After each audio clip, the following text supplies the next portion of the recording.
Hey, what up, y'all? Man, I'm out here handling business, man. Moving and shaking. But, yo, did y'all see the national championship game? Did y'all see the tie roll last night? Did y'all see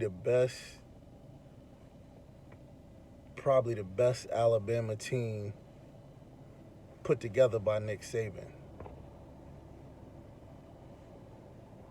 You know what I'm saying? In his sixth championship year with the school, he got seven overall because he got the one in Baton Rouge, that LSU. But did y'all see, man, the team he put together? That team is crazy.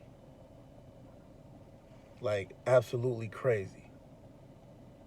And then you got the sophomore defensive tackle, Barmore, I think that's his name.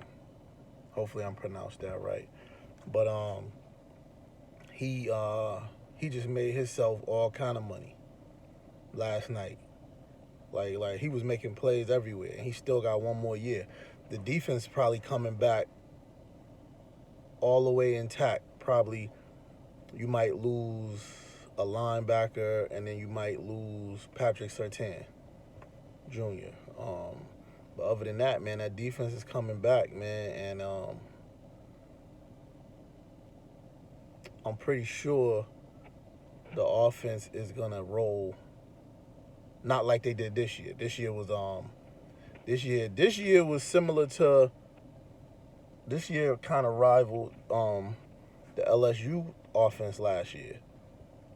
I mean, them boys got busy, man. They broke the SEC scoring mark, yards per game. They won every award, all but one, I think, but they won every offensive award. I mean, took the Heisman. Devontae Smith took the Heisman. Um, 11 catches, 215 yards, three touchdowns last night in the championship game in the first half. So he broke the the the the the playoff record, the postseason record in college. He broke the record in one half. You know what I'm saying? Like he got hurt on the first play of the third quarter, first offensive play of the third quarter, broke his finger or whatever.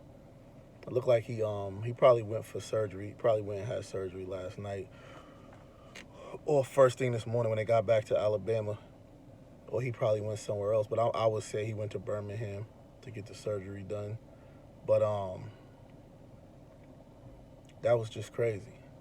11 catches, 215 yards, three touchdowns in the first half alone. So he missed the whole second half and still outplayed anybody that ever played in that game. I feel like he was on his way to I feel like he was on his way to 20 catches, probably about three 315 yards, or you never know, because it seemed like every time he touched the ball, it was like the race is on. Every time he touched the ball, it was like 20 yards. So or maybe more. I didn't even think about that until just now. But then you had Najee Harris just carrying dudes. You know, I don't know. It looked like they're gonna be in good hands next year. You know, I don't know. I might have to check them numbers, man. Compare them with the LSU numbers from last year. Because Mac Jones really didn't, like. I don't think no one's gonna come close to Joe Burrow's, like, um, quarterback numbers. That was just, it is what it is. But I'm just saying, like, in terms of a team and offensive production and things of that nature, man, they just killed it, man. They smashed everything this year. And you was thinking, like, Trey Sermon and them, they had a chance, but shout out to the freshman running back they got. Master T, he came in and balled out, man. He came in and gave him an early spark when Trey Sermon got hurt because I think that was like the first or second play of the game. Trey Sermon got hurt, broke the collarbone. I seen that as soon as he went down. I was like, they dumped him and then they fell on top of him. So I kind of figured he wasn't coming back.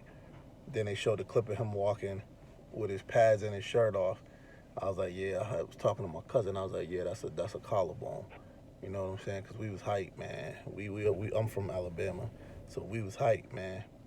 Um, we was hyped up, but they just keep wearing on you and wearing on you and wearing on you, and that's what that offense was doing, man. It was wearing on Ohio State. Ohio State has some good players, man. They got some good players over there, and they got some high level dudes, man. They got some 4 and 5 star recruits. They got a lot of them, but you mix the 4 and 5 star recruits, then Nick Saban, and then just what they stand for down there, man. Like every day, it is. It's like a professional. It's like a professional camp every day down there in Alabama. You know, it's ran with the next man up mentality. So everybody's doing their job. Like in practice, they don't run the starting offense against the third defense or the scout defense. They run the starting offense against the starting defense in practice. So, and if you got the best defenders in the country, you know, most of the best defenders in the country are top tier, and then you got your offense, they only know how to practice one speed, man. They only know how to practice A1. And that's what they've been doing. So shout out to Alabama and Nick Saban for sustaining that. Shout out to Devontae Smith and those guys, man, for coming back. They could have left last year when Ruggs and them dudes left. Shout out to them dudes, man, for coming back, sitting down with each other, coming back to win it, and actually getting the job done. So shout out to them for that, man. And shout out to Ohio State.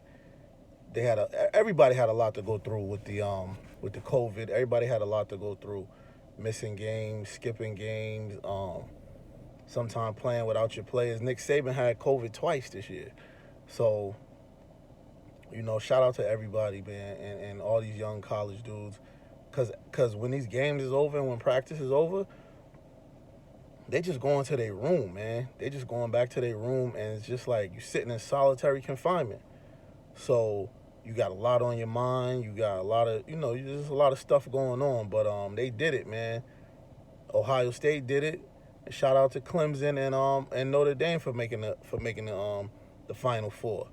Everybody who went to a bowl game and sustained their health and sanity for the whole season, man. And shout out to all of them teams, man. It's tough, man, on the young guys, man, because they're young. They're not millionaires yet. They're not in the NFL, so all they got is their freedom and fun and downtime. And there was none of that this year. There was none of that. So shout out to everybody that played in the postseason, and because everybody, that right there is a win for everybody. You made it through. You made it through with your health. And that's a testament to them and the sacrifices they make, man. Them athletes, them college athletes, believe me, I know, them college athletes got to sacrifice, man. They got to sacrifice more than everybody else. More than everybody else. So, shout out to everybody that made it. But again, man, number one, shout out to Alabama, man. Roll Tide, handling business as usual. Coach Nick Saban, getting them ready, keeping them ready, having his own mental strength from catching COVID twice. He could have been like, listen, man, I'm an older dude. This ain't good for me. So, shout out to all them dudes, man. And again, man, Roll Tide, national champions. Like, share, subscribe, drop comments below, man. I mean, ain't no hate. Can't be no hate, because number one, I just shouted out everybody. And number two, it ain't like they lost from a bad call or two. They got ran. I mean, it's all love, but when the fan and you coming out, they got ran. Let's get it, Bama. Roll Tide.